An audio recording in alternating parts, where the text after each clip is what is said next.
Hello friends, ओम श्री गणेशाय नमः। जय श्री कृष्णा। आप सभी का स्वागत है आपके अपने यूट्यूब चैनल पर। फ्रेंड्स, आज हम आपको इस वीडियो में बताने जा रहे हैं साल 2021 की श्री कृष्ण जन्माष्टमी का शुभ मुहूर्त, व्रत पालना का समय, पूजा विधि, महत्व, श्री कृष्ण जन्मोत्सव की कथा और श्री कृष्ण जन्माष्टमी पर भगवान श्री कृष्ण को प्रसन्न करने के उपाय और मंत्र के बारे में। फ्रेंड्स, वीडियो शुरू करने से पहले आपसे रिक्वेस्ट है, अगर आप हमारे चैनल पर नए हैं और आपने अभी तक चैनल को सब्सक्राइब नहीं किया है तो प्लीज़ सब्सक्राइब कीजिएगा चैनल को, साथ ही प्रेस कीजिएगा बेल आइकन को, जिससे नए वीडियो से रिलेटेड नोटिफिकेशन आपको तुरंत प्राप्त हो सके। और वीडियो पसंद आने पर वीडियो को लाइक और शेयर जरूर कीजिएगा ताकि सभी भक्तों को इस वीडियो का लाभ प्राप्त हो सके। और कमेंट बॉक्स में जय श्री कृष्णा जरूर लिखिएगा। इस साल जन्माष्टमी पर दुर्लभ संयोग बन रहा है। श्रीमद् भागवत पुराण के अनुसार भगवान श्री कृष्ण का जन्म भाद्रपद मास के कृष्ण पक्ष की अष्टमी तिथि को रोहिणी नक्षत्र और वृषभ की मध्य रात्रि में हुआ था। इस साल जन्माष्टमी का त्योहार 30 अगस्त 2021 को है। शास्त्रों के अनुसार भाद्र कृष्ण पक्ष अष्टमी तिथि, रोहिणी नक्षत्र, वृषभ राशि में चंद्रमा, इसके साथ सोमवार या बुधवार का होना बेहद दुर्लभ संयोग माना जाता है। इस बार जन्माष्टमी पर भी यह सभी योग बन रहे हैं। हिंदू पंचांग के अनुसार इस साल श्री कृष्ण जन्माष्टमी पर सर्वार्थ सिद्धि योग भी रहेगा। 30 अगस्त को रोहिणी नक्षत्र का दुर्लभ संयोग रहेगा और चंद्रमा वृषभ राशि में रहेगा। ज्योतिष शास्त्र के अनुसार ग्रह नक्षत्रों की स्थिति के कारण इस साल श्री कृष्ण जन्माष्टमी बेहद शुभ और खास रहने वाली है। मान्यता है कि दुर्लभ संयोग में भगवान श्री कृष्ण जी की पूजा करने से सभी मनोकामनाएं शीघ्र ही पूर्ण होती है।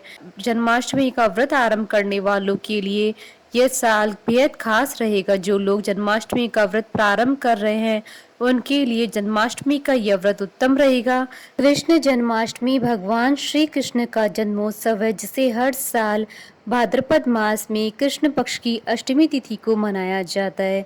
धार्मिक मान्यताओं के अनुसार भगवान श्री कृष्ण का जन्म इसी तिथि को रोहिणी नक्षत्र में हुआ था। जन्माष्टमी का पर्व देश भर में मनाया जाता है, लेकिन मथुरा वृंदावन में इस त्योहार की अलग ही धूम होती है। खासकर मंदिरों और घरों में लोग बाल गोपाल के जन्मोत्सव का आयोजन करते हैं। बाल गोपाल के लिए पालकी सजाई जाती है। वहीं इस दिन निसंतान दंपति विशेष तौर पर जन्माष्टमी का व्रत रखते हैं।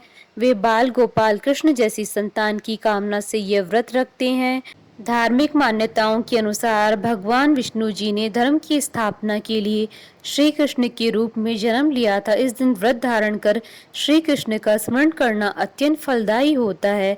शास्त्रों में जन्माष्टमी के व्रत को व्रतराज कहा गया है। भविष्य पुराण में इस व्रत के संदर्भ में उल्लेख है कि जिस घर में यह देवकी व्रत किया जाता है वहां अकाल मृत्यु, गर्भपात, वैधव्य, दुर्भाग्य तथा कलह नहीं होती है। जो एक बार भी इस व्रत को करता है वह संसार के सभी सुखों को भोग कर विष्णु लोक में निवास करता है।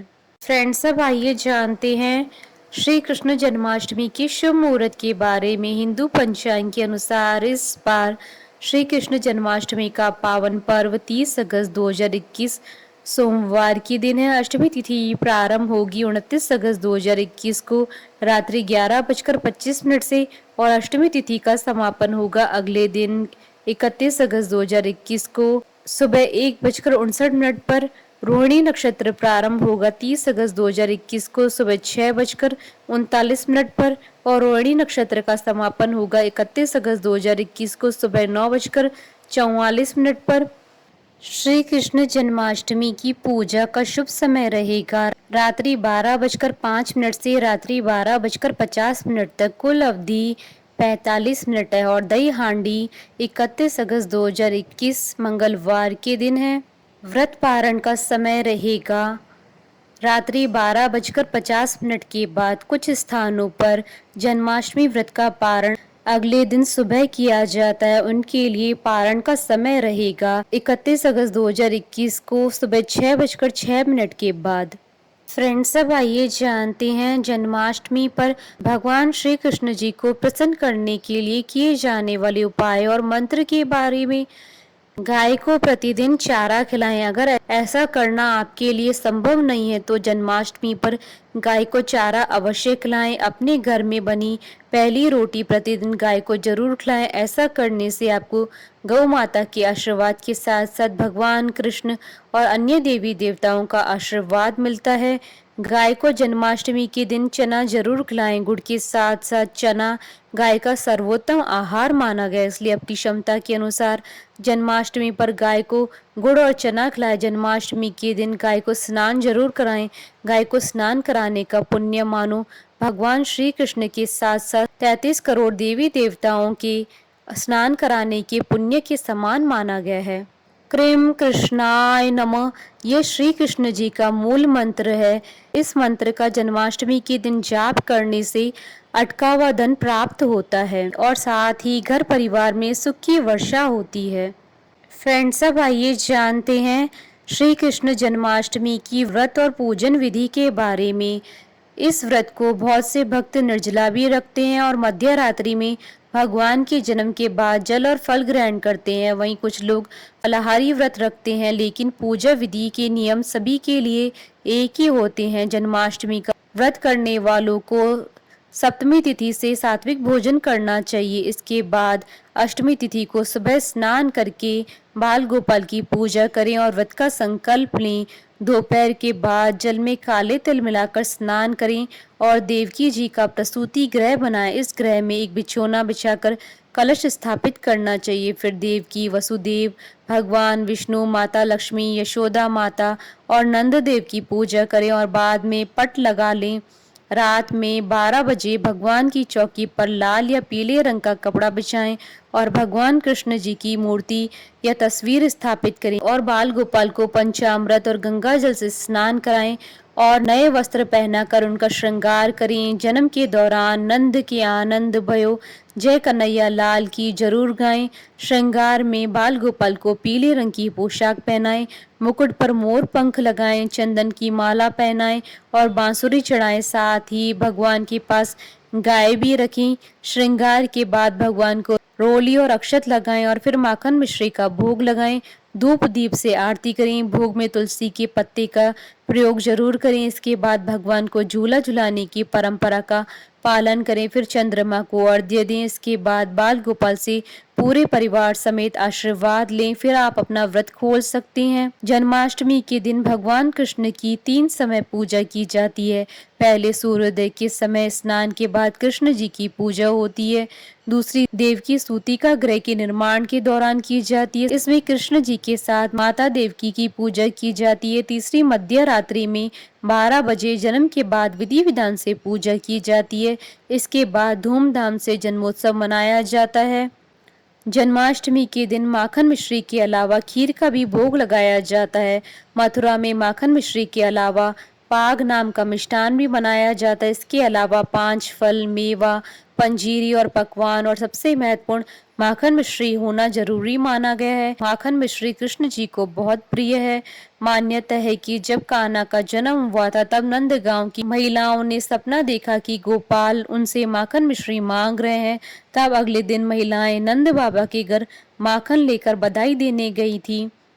फ्रेंड्स, अब आइए प्रारंभ करें श्री कृष्ण जन्मोत्सव की कथा। स्कंद पुराण के अनुसार द्वापर युग की बात है। उन दिनों मथुरा में उग्रसेन नाम के राजा हुए, लेकिन स्वभाव से वह सीधे साधे थे। यही वजह थी कि उनके पुत्र कंस ने ही उनका राज्य हड़प लिया और स्वयं मथुरा का राजा बन बैठा। कंस की एक बहन थी जिसका नाम था देवकी।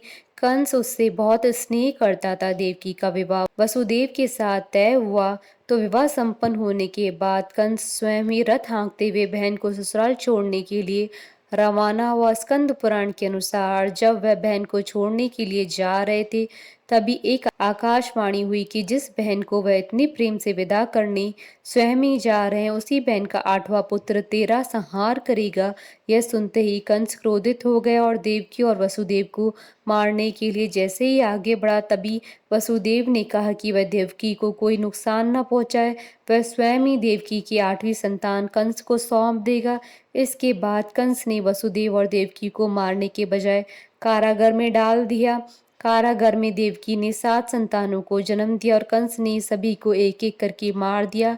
इसके बाद जैसे ही देवकी फिर से गर्भवती हुई, तभी कंस ने कारागार का पहरा और भी कड़ा कर दिया। तब भाद्रपद माह की कृष्ण पक्ष की अष्टमी को रोहिणी नक्षत्र में कन्हैया का जन्म हुआ। तभी श्री विष्णु ने वसुदेव को दर्शन देकर कहा कि वह स्वयं ही उनके पुत्र के रूप में जन्मे हैं। उन्होंने यह भी कहा कि वसुदेव जी उन्हें वृंदावन में अपने मित्र नंद बाबा के घर छोड़ आए और यशोदा जी के गर्भ से जिस कन्या का जन्म हुआ है उसे कारागार में ले आए। यशोदा जी के गर्भ से जन्मी कन्या कोई और नहीं बल्कि स्वयं माया थी। यह सब कुछ सुनने के बाद वसुदेव जी ने वैसा ही किया।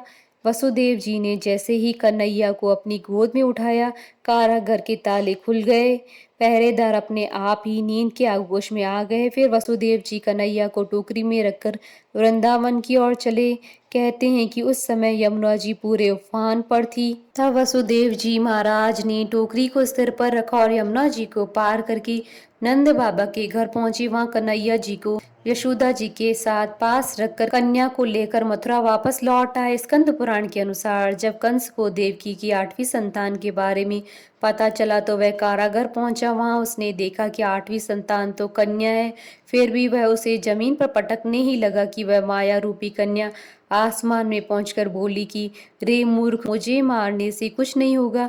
तेरा काल तो पहले से ही वृंदावन पहुंच चुका है, वह जल्दी ही तेरा अंत करेगा। उसके बाद कंस ने वृंदावन में जन्मे नवजातों का पता लगाया। जब यशोदा जी के लल्ला का पता चला तो उसने मारने के लिए कई प्रयास किए, कई राक्षसों को भी भेजा, लेकिन कोई भी उस बालक का बाल भी बांका नहीं कर पाया। तो कंस को यह एहसास हो गया कि नंद बाबा का बालक ही वसुदेव देवकी की 8वीं संतान है। कृष्ण ने युवावस्था में कंस का अंत किया। इस तरह जो भी ये कथा पढ़ता है या सुनता है उसकी समस्त पापों का नाश हो जाता है। बोलिए भगवान श्री कृष्ण की जय। हमारे साथ इस वीडियो में अंत तक बने रहने के लिए आपका धन्यवाद। ओम श्री गणेशाय नमः। जय श्री कृष्णा।